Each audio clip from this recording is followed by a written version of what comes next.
Hey y'all, I hope you are excited to get back into Imagism, talk a little bit about narrative poetry, and a little bit about the influence of the CIA on American creative writing in general. So, we talked about Imagism last week, and I hope that you all took away from that lecture a better understanding of the purpose of Imagism. Essentially, if you're still having trouble kind of understanding what the point of this school of poetry is, you can think of Imagism as a subgenre of literary modernism that focuses on clear imagery and sharp language. They essentially wanted to recreate the experience of seeing an actual object in real life. Now, as I touched on in last week's lecture, the Imagist poets really concentrated on exactly that, on imagery. As such, they didn't want a lot of personal experience inserted into the poem. In fact, they were very against that. Now, I hope, in addition to the Imagist poetry packet and the narrative poetry packet that I know all of you are familiar with by now, I hope you also read the reading posted to Canvas, How the CIA Helped Shape the Creative Writing Scene in America. It's not too long, so I hope you do go ahead and read it over if you haven't already, and I promise I'm not going to make you do too much historical background reading about literature and creative writing in America, but I do think that this is an important part of the background in poetry that is too often skipped over in literature classes, and I think it's really important for our understanding kind of the evolution of poetry and where the poetry world is now and how it got to where it is. So if you read it and feel a little bit like, I'm not sure exactly what this means, the main thing to take away from this reading is to understand that literature has not been untouched by the government. A lot of what we now view as good literature is viewed as good literature because the government explicitly encouraged certain values in creative writing at the Iowa Writers Workshop, which was the first creative writing MFA program and really is the blueprint for all other creative writing MFA programs. If you don't know what an MFA program is, it's a Master's of Fine Arts. Essentially, this is considered the terminal degree in creative writing, especially for poets. It's the degree that people get if they want to teach creative writing classes. I have this degree. Lots of my friends have this degree. Most of the teachers you will meet in the creative writing department at any university will have an MFA. So the CIA influencing how the Iowa Writers Workshop ran really had a huge ripple effect on creative writing in general because every program made after the Iowa Writers Workshop was modeled after that one. If you've ever taken a creative writing class, you've probably heard the phrase, show, don't tell. This is a value that was explicitly encouraged by the CIA. Now, what does all of this mean? It doesn't mean that showing and not telling is now bad, or that all of these writers who are influenced by what the government wanted are bad. But it certainly gives us a different understanding of the Imagist movement when we take it into that context, right? When we have the context of the government encouraging people to show and not tell, and then we have this Imagist movement, which is mostly male poets, saying that inserting personal experience into a poem is bad and wrong, and the only things we should put in poetry are objects. Essentially, what we're telling creators is don't talk about your experience. And I don't know if you guys have noticed this, but talking about experience is actually usually what leads to political and social changes when we have artists who make art about their experiences, especially if those people were oppressed and are able to express that. So when we take all of this in context, it becomes a bigger thing than just, oh, okay, so a certain literary style was prized over others. But it was essentially a literary style that kind of squashed certain types of oppression. That doesn't mean there's no value in Imagist poetry. Again, I think it's very important for us to study it and understand it. But I think it's important to study it in the context of how it actually existed and how it functioned in the poetry world. Now, at this point in the semester, you've heard me throw around the words imagist and narrative quite a bit, but I haven't really talked about the word lyric. Now, you should have seen a video posted on our Canvas page about the differences between narrative and lyric poetry that I hoped would kind of clear up some of these definitions for you. But I want to talk a little bit about what each of these things mean and kind of how we discuss different schools and types of poems in poetry. So I've talked a lot about what Imagism is and the definition of Imagism, but I haven't really talked that much actually about the definition of narrative poetry.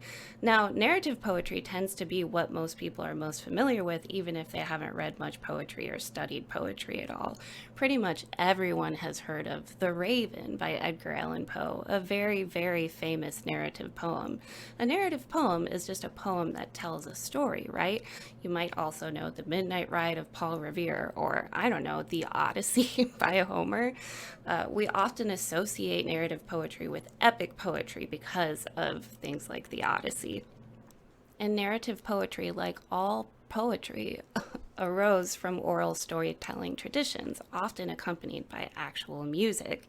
Now, the term lyric can be a little harder to define and understand, but I think that you'll get the gist of it pretty quickly by reading different examples of lyric versus narrative poems. When we're talking about a lyric poem, we're talking about a poem that concentrates more on emotion than on telling a story. Often Emily Dickinson's poems function this way. Lyric poems tend to be shorter than narrative poems. Now that I have defined the difference between lyric and narrative poetry, I want to tell you that poets and people who study poetry will often describe one single poem as being both lyric and narrative, because these different types of poetry over the years have become kind of an amalgam. If you pay attention especially to the Mark Doty poems in the 2 poetry packets we have been assigned so far, you'll see that his poems contain elements of both. They tell a definite narrative, a story, but have also concrete, sharp images in them. And this is what Imagism has done to influence poetry. If you look at contemporary poetry journals, and you will before the end of the semester because I'm going to have us look at some, you'll see lots of poems that function similarly, containing some elements of narrative poetry telling bits of a story and some elements of lyric poetry. So as you can see, the Imagists didn't change poetry overall, right? We don't only have poems now that just focus on imagery, but we have poems that are taking these different traditions and combining them. The old style of always telling a long story, as in the epic poems of Homer, and a much more contemporary take of boiling things down to only the most essential images. Combining those two styles gives us a poet like Mark Doty. Another poem in your narrative poetry packet that does a beautiful job, in my opinion, of combining these two different styles of poetry is Song by Brigitte Pidgeon Kelly. Now, this one might be a little strange, especially if you haven't read a lot of contemporary poetry, but I think its strangeness is part of what makes it so beautiful. And if you read this poem out loud, and I really recommend that you do, I think it was meant to be read out loud, even though it's quite long, you'll notice how carefully this poet uses sound and rhythm to help create a sense of wonder as you read this poem. It's fascinating to me how this poem can be a story about something that is so upsetting, but at the same time is sort of enchanting in the details that it includes, and it feels like kind of a magical short story. Now, the Sharon Olds poem in your packet is a different type of narrative poetry, where she's giving us a story, but not really a very sketched out story, right? But we get enough details to understand the impact of this story and understand what it means emotionally to this speaker. We don't get every detail of the speaker's parents' marriage, but we know enough to feel a little bit of what the speaker is feeling. And notice too how many times in this poem by Sharon Olds, the poet uses I, explicitly going against the rules of Imagism.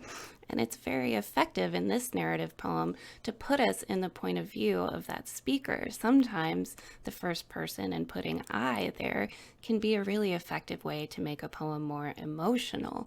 And so we see that as another way that Imagism sort of dismissed emotion, and that some contemporary poetry does maybe a better job of incorporating emotion. Of course, whichever you prefer is going to depend a lot on your personal taste, and that's why I'm trying to give you a lot of different types of poetry over the semester.